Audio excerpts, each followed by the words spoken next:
राधे राधे, जय श्री कृष्णा। आप सभी भक्तों का स्वागत है आपके अपने YouTube चैनल में। आप सभी लोग सर्वदा खुश रहें, सुखी रहें, आप सभी की मनोकामनाएं पूर्ण हो। श्रीमती राधा रानी और भगवान श्री कृष्ण से यही प्रार्थना है। तो आइए आज की वीडियो में हम जानेंगे कि लड्डू गोपाल जी की सेवा सुबह किस प्रकार करें ताकि वह पूरे दिन मुस्कुराते रहें, प्रसन्न रहें। तो आइए, अगर आप लोग हमारा वीडियो अंत तक देखेंगे तो आपको पूरी जानकारी प्राप्त होगी।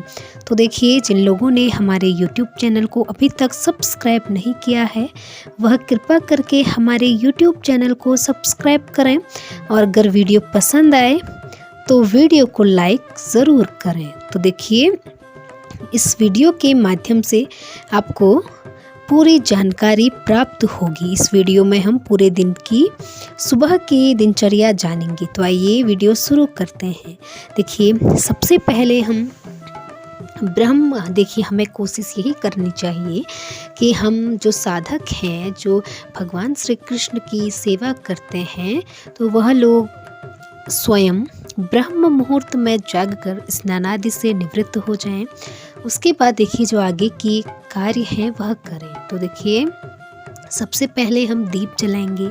उसके बाद लड्डू गोपाल जी के कक्ष में प्रवेश करेंगे। देखिए, जब आप उनके कक्ष में प्रवेश करते हैं तो आप सीधे ना जाएं, आप कुछ गुनगुनाते हुए जाएं। जैसे आप राधा नाम ले सकते हैं, क्योंकि जो राधा नाम है वह उन्हें सर्वाधिक प्रिय है। सबसे प्रिय उन्हें राधा नाम ही है। अगर आप कुछ मंत्र कुछ नहीं जानते हैं तो आप लोग राधा नाम गुनगुना सकते हैं। तो देखिए, सुबह का समय है। सबसे पहले हम लोग अपने लड्डू गोपाल जी को प्रेम पूर्वक सहलाते हुए लयबद्ध तरीके से ताली बजाकर या घंटी के द्वारा अपने प्रभु को जगा सकते हैं। तो देखिए, सुबह आप अपने कान्हा को इसी प्रकार से जगाएं। तो देखिए, आप इस प्रकार से उन्हें प्रेम पूर्वक सहलाते हुए जगाएं। देखिए, जैसा आपको स्क्रीन में दिखाया जा रहा है, आप उसी प्रकार से उनकी सेवा करें, है ना। देखिए, आप अब तो गर्मियां भी शुरू हो जाएंगी, तो अभी सर्दियां ही हैं।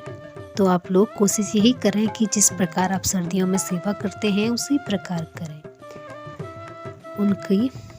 उनका पूरा ख्याल रखें, उनकी बहुत अच्छे से सेवा करें। तो देखिए, जागने की तुरंत बाद हम अपने लड्डू गोपाल जी को प्रथम भोग लगाएंगे, जो बाल भोग होता है। देखिए, उसमें हम अपने लड्डू गोपाल जी को मिठाई खिलाएंगे और कुछ सूखे मेवे हैं वह खिलाएंगे, और साथ में जल रखा हुआ है।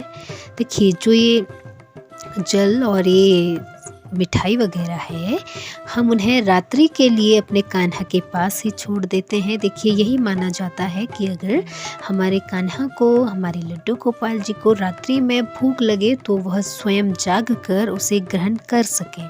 इसीलिए जब आप उन्हें शयन कराते हैं, सुलाते हैं, तो आप लोग ध्यान रखें कि आप लोग उनके समक्ष कुछ न कुछ ज़रूर रखें, ताकि जब उन्हें रात्रि में भूख लगे तो वह स्वयं उसे ग्रहण कर सकें। तो इसी प्रकार से हम सभी को यही कोशिश करनी चाहिए कि हम रात्रि में कुछ न कुछ उनके समक्ष ज़रूर रखें।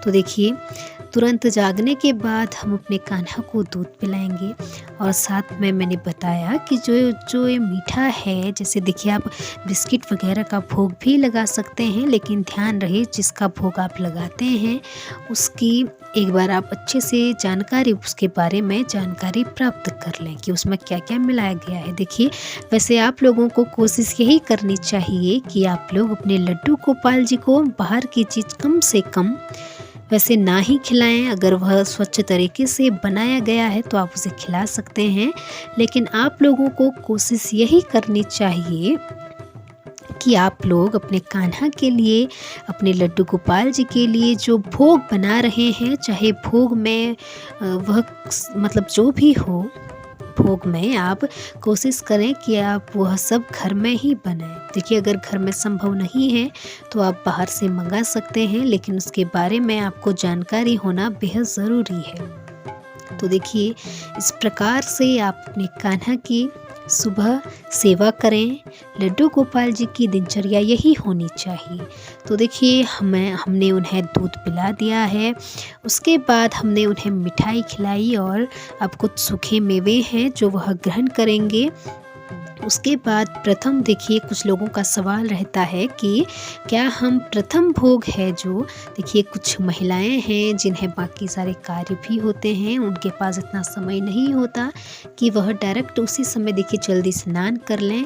तो सवाल रहता है क्या हम अपने लड्डू गोपाल जी को बिना स्नान किए भोग लगा सकते हैं? तो देखिए जी हाँ, आप लोग अपने लड्डू गोपाल जी को प्रथम भोग बिना स्नान किए हुए भी लगा सकते हैं।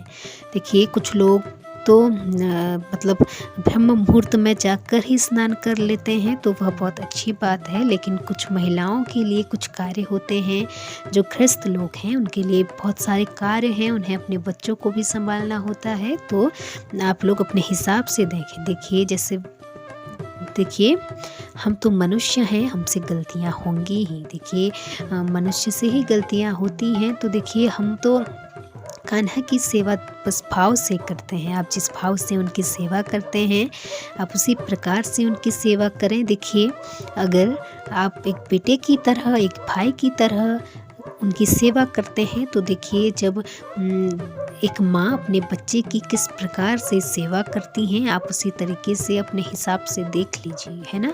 वैसे भी कहते हैं कि हमारे जो कान्हा हैं वह भाव के भूखे हैं। देखिए उन्हें किसी वस्तु की ज़रूरत नहीं है, वह तो एक भक्त का भाव है जो हम उन्हें भाव से देते हैं। अपना भाई या बेटा समझकर हम उन्हें कुछ उपहार देते हैं। देखिए वरना हम कौन होते हैं उन्हें कुछ देने वाले। देखिए वो तो अपना अपना भाव है। तो देखिए इसी प्रकार से, इसी तरीके से आप अपने लड्डू गोपाल जी की सुबह की सेवा करें। देखिए प्रभु की दिनचर्या ऐसी ही होनी चाहिए ताकि वह पूरे दिन प्रसन्न रहे, है ना। देखिए मैं आप लोगों को वीडियो के माध्यम से बहुत सरल सेवा बताती हूँ। तो देखिए आप इस प्रकार से अपने कान्हा की सेवा करें, लड्डू गोपाल की सेवा कर सकते हैं। मैं पहले भी कहती हूँ, मैंने पहले भी कहा है कि वह छोटे से बच्चे हैं, जो हमारे बच्चे को ज़रूरत है, जो छोटे बच्चे को ज़रूरत होती है, हम वही अपने कान्हा को अर्पित करें। उसी तरीके से हम अपने कान्हा की सेवा करें। तो देखिए इस प्रकार से आप उनकी सेवा करें। देखिए स्नान के बाद आप अपने लड्डू गोपाल जी का सुंदर सुंदर श्रृंगार ज़रूर करें। देखिए अगर आप लोग अपने लड्डू गोपाल जी को रोज़ रोज़ स्नान नहीं करा पाते हैं, देखिए बहुत लोगों के पास समय नहीं होता, या फिर देखिए मौसम के अनुसार आप उनकी सेवा करते हैं। अगर ज़्यादा ठंडा है, अगर आपके पास उस समय देखिए समय नहीं है, तो आप केवल उनका चेहरा धो सकते हैं और हाथ पाँव धो दें। और देखिए अगर आप उन्हें स्नान प्रतिदिन नहीं कराते हैं, देखिए वैसे तो हमें कोशिश यही करनी चाहिए कि हम उन्हें रोज़ स्नान कराएं। देखिए वह तो अपने अपने भाव हैं, एक भक्त के भाव हैं। तो देखिए आप लोग अगर उन्हें रोज़ स्नान नहीं भी कराते हैं तो आप उनका श्रृंगार रोज़ ज़रूर करें।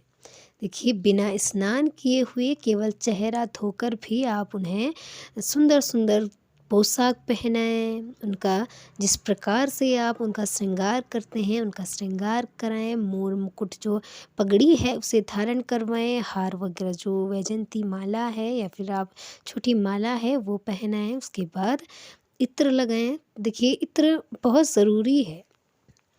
इत्र हम इसलिए लगाते हैं ताकि जो हमारे छोटे से लड्डू गोपाल जी हैं वो पूरे दिन महकते रहें, चारों ओर का जो वातावरण है वो सुगंधित हो और हमारे कान्हा प्रसन्न हो जाए। इसीलिए देखिए सबसे ज़्यादा ध्यान आप लड्डू गोपाल जी की सुबह की सेवा में दीजिए, है ना।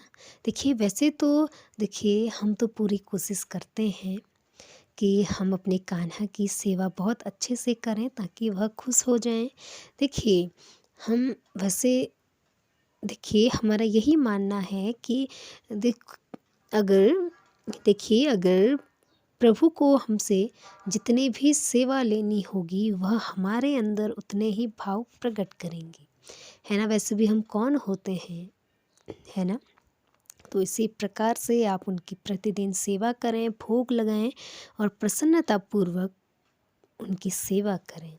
तो देखिए आज का वीडियो यही है।